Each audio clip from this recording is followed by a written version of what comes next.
திரும்ப திரும்ப அவர் நம்மிடத்திலே பதிவு செய்கிறார். என்னிலும் இளைய என் தம்பி தங்கைகளுக்கு எதிர்கால இந்த தமிழகத்தை எழுச்சி மிகுந்த ஒரு வலிமை மிக்க வளமையான தமிழ்நாடாக மாற்றி படைக்க காத்திருக்கிற இளைய தலைமுறை புரட்சியாளர்களே, உங்களுக்கு உடன் பிறந்தவன் சொல்லுவேன். முதலில் நீங்கள் உளவியல் நிமிர்வை பெறுங்கள். இஸ்லாமியர்கள், கிறிஸ்தவர்கள் சிறுபான்மை என்ற எண்ணத்தை கைவிடுங்கள். நீங்கள் பெரும்பான்மை தேசியன மக்கள் என்கிற எண்ணம் உங்கள் எல்லோருக்கும் வர வேண்டும். இது உங்கள் நாடு, இது உங்கள் நிலம், இது உங்கள் இனம், நீங்கள் தமிழ் இனம், நாம் தமிழர்கள் என்ற பெருமிதம், திமிர் உங்களுக்கு வர வேண்டும். அந்த திமிரில் ஏற்படும் நம் நிமிர், அதை உள்ளத்தில் கொள்ள வேண்டும். இதைத்தான் தன் வாழ்நாள் முழுமைக்கும் போதித்தார் புரட்சியாளர் பழனி பாபா அவர்கள். சிறுபான்மை என்பது எப்படி, எந்த கணக்கில் நாம் சிறுபான்மை? பழனி பாபா என்கிற புனித போராளியின் நினைவை போற்றுகிற இந்த கூட்டத்திலிருந்து ஒவ்வொரு இஸ்லாமிய கிறிஸ்தவ பெருமக்களிடத்திலும் தம்பிதங்களிடத்திலும் உங்கள் மகன் எழுப்புகிறேன். இந்த சிறுபான்மை என்கிற மதிப்பீடு எப்படி? யார் சிறுபான்மை? எப்படி சிறுபான்மை? உலகம் முழுமைக்கும் மானுட சமூகத்தை மதத்தை வைத்து கணக்கிடுவது எங்கே நிகழ்ந்திருக்கிறது? எங்கே? எந்த இன வரலாற்றில், எந்த நாட்டின் சரித்திரத்தில் செய்தி உண்டு? யார் பதில் தரப்போகிறார்கள்? உலகெங்கிலும் மொழி வழியேதான் தேசிய இனங்கள், நிலங்கள்.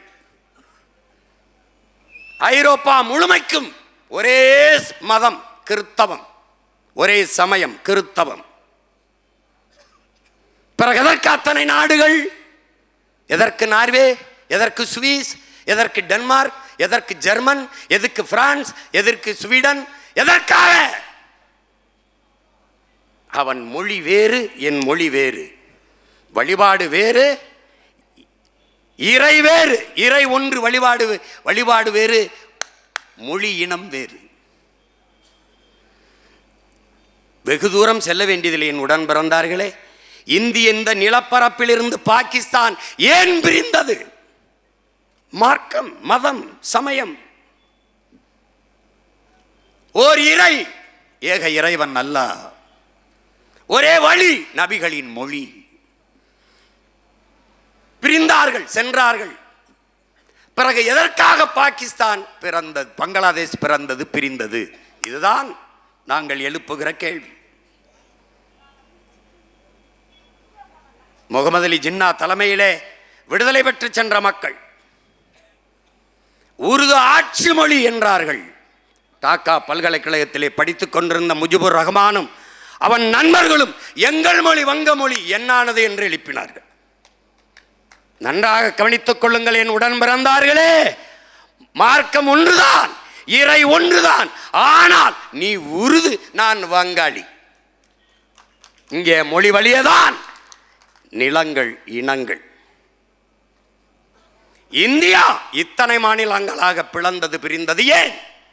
மொழி வழியேதான் தேசிய இனங்கள், நிலங்கள். ஏன் மத வழியே இல்லை?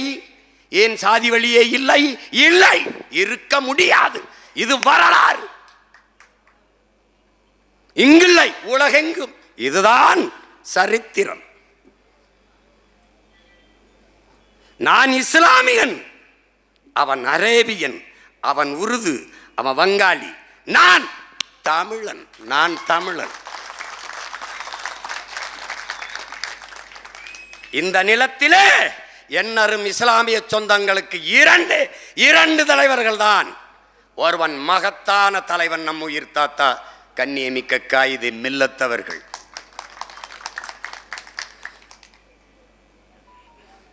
அவர் கூட அரசியலில் பதவி இருந்தது. அவர் அரசியல் தலைவராக இருந்தார். இவன் போராளியாக இருந்தான். பழனி பாபா தலைவன் என்பவன் என் உயிர் தம்பி தங்கைகளே மக்களுக்காக போராடுவான். ஒரு புரட்சியாளன் மக்களுக்காக போராடவும் செய்வான், மக்களை போராட தயாரும் செய்வான். அதுதான் பழனி பாபா.